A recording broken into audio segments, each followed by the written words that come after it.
Assalamualaikum warahmatullahi wabarakatuh.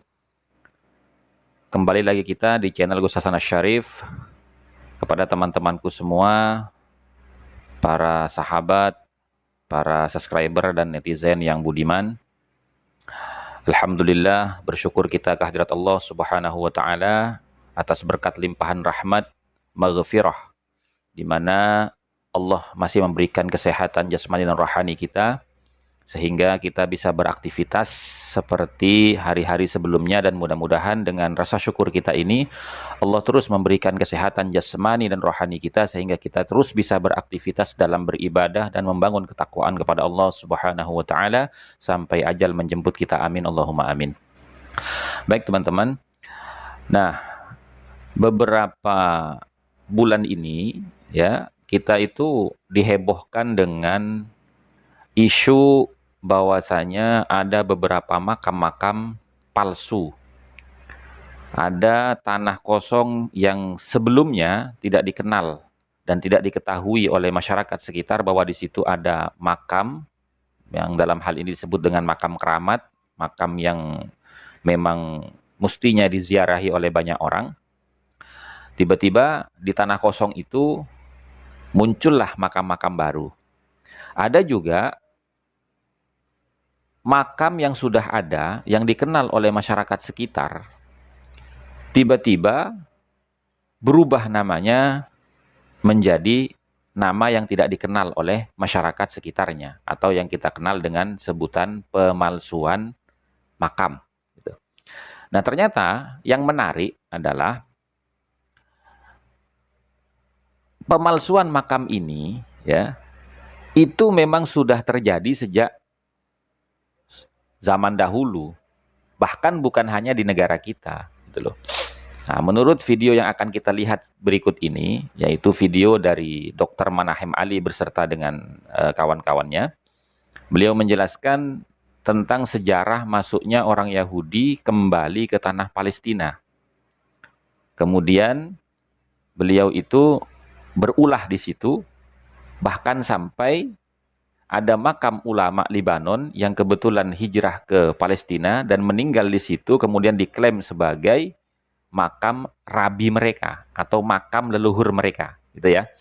Nah, ini sangat menarik teman-teman ya, karena hal yang serupa itu terjadi di Indonesia yang akhir-akhir ini ramai diperbincangkan oleh para konten kreator di YouTube khususnya. Nah, ini mengingatkan kita bahwasanya gen itu akan menunjukkan ciri khasnya, gitu loh. Nah, sehingga apakah benar isu-isu yang beredar dan menjadi diskursus publik ini yang menyatakan bahwasanya ada gen Yahudi Askenazi yang menyatakan dirinya sebagai bagian dari keturunan Nabi Muhammad. Nah, ini menarik.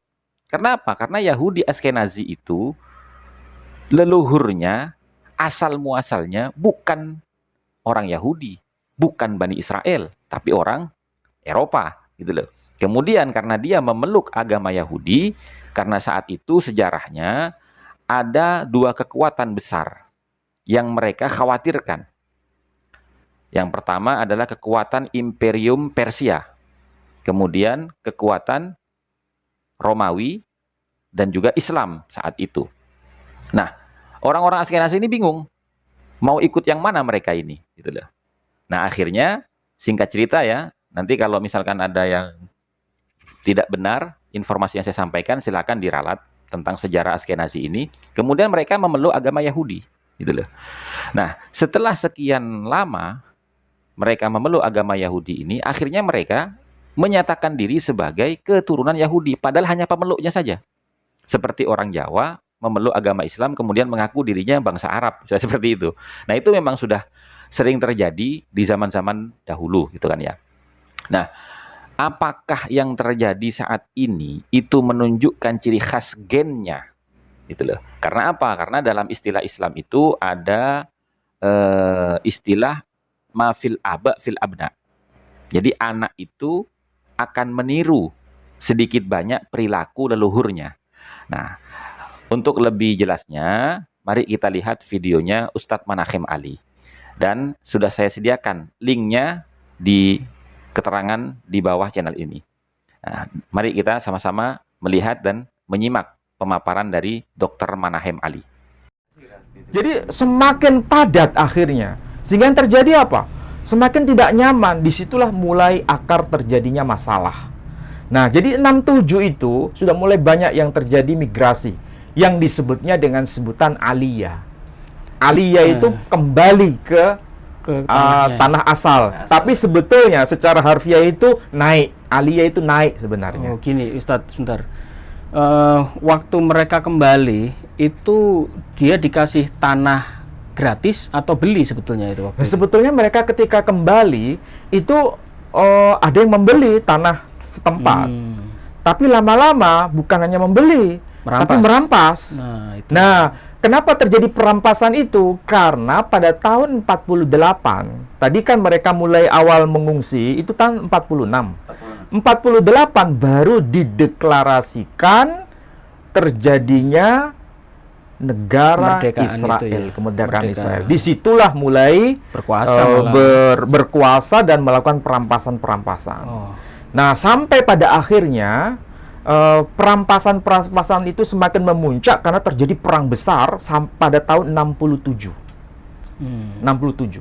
Saat itu masih hidup seorang ulama besar dari Lebanon yang kemudian pindah ke Palestina waktu masa damai ya, belum terjadi migrasi besar-besaran itu, dan wafat di wilayah Palestina.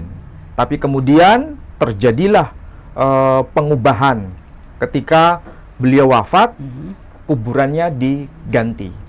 Yang awalnya itu namanya Syekh Abbad, otomatis Muslim kan, tapi kemudian diganti menjadi makam Rabi Ashi oleh mereka yang berkuasa di situ. Bisa ditampilkan gambarnya. Nah, ini sebetulnya pintu gerbang untuk masuk ke makam Syekh Abbad sebetulnya. Tapi sudah diubah. Makam Syekh Abbad dihapus di situ namanya, diganti menjadi Raf Ashi. Ini namanya Raf Ashi, artinya Rabi Ashi. Kalau disebut Rabi Ashi, ya itu bukan nama sembarangan itu, Rabi Ashi. Kalau Rabi Ashi berdasarkan dokumen tulisan dari Yakub Nausner, ini Rabai Yakub Nausner. Ini menghimpun semua data mengenai rabi-rabi generasi awal. Generasi yang paling awal siapa saja hidup masanya itu sebelum era Islam. Makanya di sini disebut The Dictionary of Ancient Rabbis. Kumpulan informasi mengenai rabi-rabi masa kuno. Siapa itu Rabi Ashi? Nah, kita lihat di sini ya. Pada halaman berapa ini? 74 disebutkan Ashi. Jadi Rabi Ashi ini lahir tahun 352, meninggal tahun 427 Masehi. Berarti ini abad keberapa? Abad kelima Masehi, ya. Kalau abad kelima Masehi, beliau itu salah satu di antara editor kitab yang disebut kitab Talmud. Kitab Talmud Bavli itu yang menyusun terakhir ada Rabi Ashi. Berarti ini tokoh sentral enggak? Iya. Sama seperti kalau kita punya kitab Sahih Bukhari, ya kan? Itu siapa yang mengkompilasi yang terakhir? Nah, itu pasti orang penting kan? Sama seperti Talmud. Karena dalam tradisi Yahudi itu ada Talmud Bavli, ada Talmud Yerusalmi. Yang mengkompilasi terakhir dan sekaligus memberikan syarahnya. Kalau dalam tradisi Islam itu yang memberikan syarah Sahih Muslim itu kan Imam Nawawi. Nah, Imam Nawawi itu kan tokoh sentral tuh kalau dalam tradisi Islam. Sama seperti tradisi Yahudi punya tokoh sentral. Siapa yang mengkompilasi terakhir dan memberikan syarahnya terhadap kitab Talmud, itulah yang bernama Rabi Ashi. Ya, Rabi Ashi.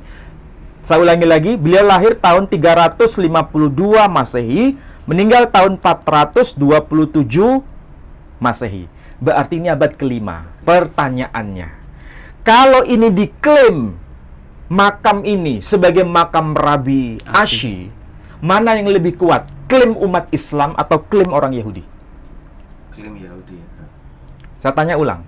Kalau Syekh Abbad itu kan tokoh umat Islam. Sedangkan yang menerima risalah Islam itu adalah Nabi Muhammad Sallallahu Alaihi Wasallam. Beliau dilahirkan tahun berapa? 571 Masehi. Abad 6. Meninggal tahun 632 Masehi. Saat itu Islam baru merupakan embrio. Sementara Syekh Abbad itu baru muncul belakangan. Ya kan?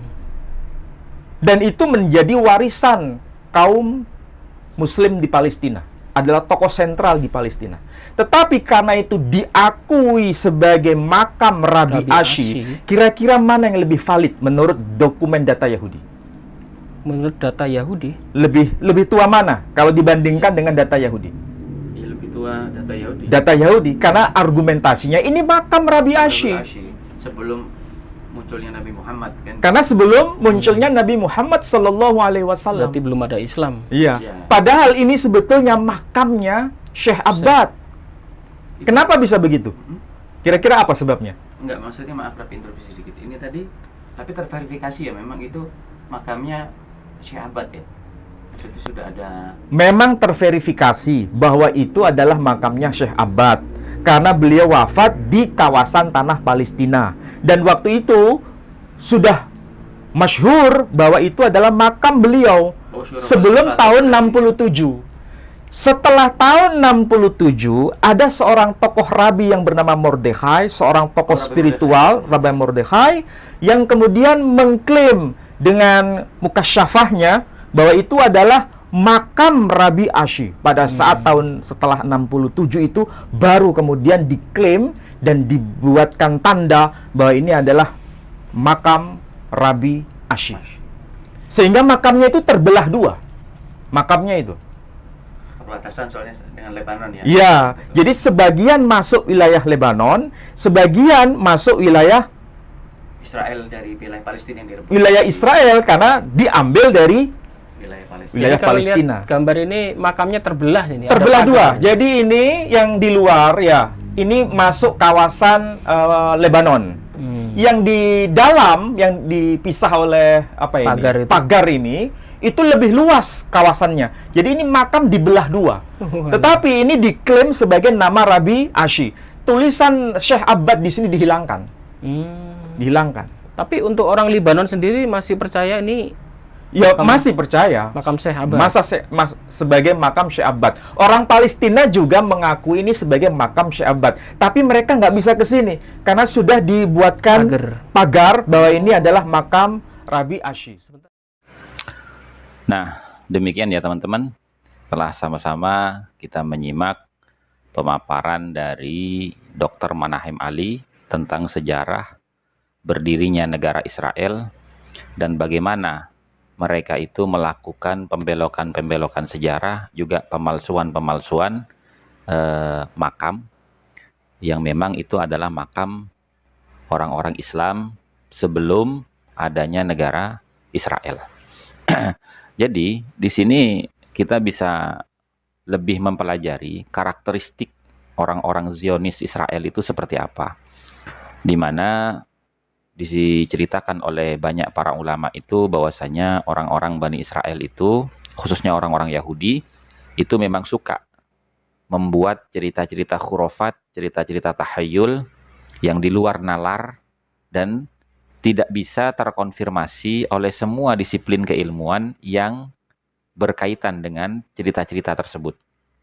Nah, ini banyak terjadi di Indonesia, gitu kan?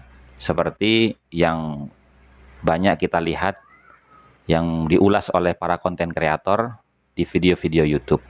Nah, kira-kira bahan yang saya tampilkan ini kiranya bisa menjadi bahan untuk menelaah, merenung, dan berpikir apa yang sedang terjadi di negara kita ini.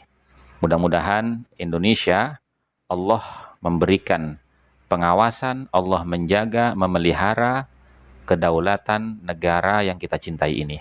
Dan mudah-mudahan Allah menjauhkan semua mara bahaya, tipu muslihat, dan juga makar yang dilakukan oleh orang-orang yang berniat tidak baik terhadap bangsa Indonesia.